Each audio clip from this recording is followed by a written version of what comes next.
नमस्कार मंडळी, आज आपण पाहणार आहोत अशी एक सत्यघटना जी ऐकून महाराष्ट्रातील प्रत्येक पालकाची झोप उडाली।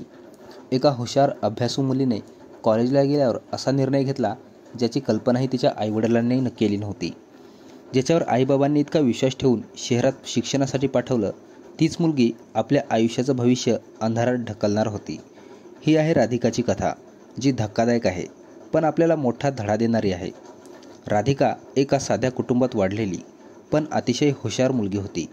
10वीला तिने तब्बल 95% गुण मिळवले, 12वीलाही 90% गुण मिळाले। आईवडिलांच्या डोळ्यात अभिमान चमकला।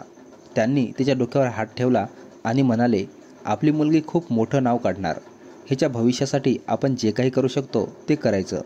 म्हणूनच त्यांनी तिला शहरात उच्च शिक्षणासाठी पाठवलं।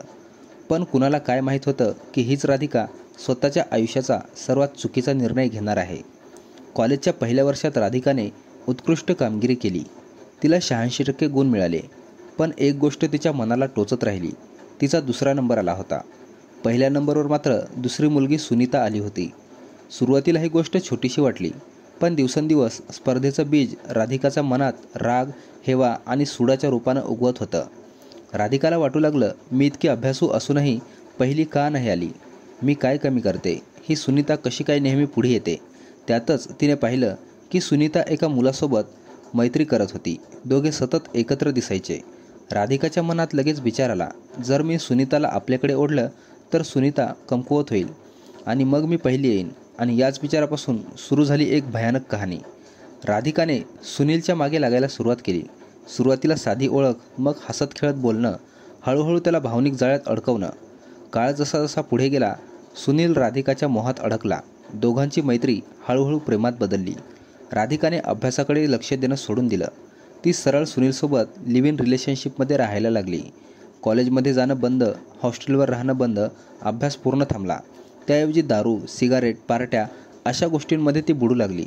तिचं सगळं आयुष्य, तिचं लक्ष, पहिला नंबर मिळवणं सगळं मागे पडलं।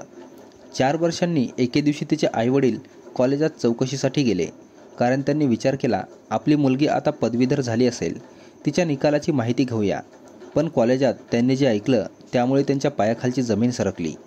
राधिका पहिल्या वर्षानंतर पुढे गेलीच नव्हती।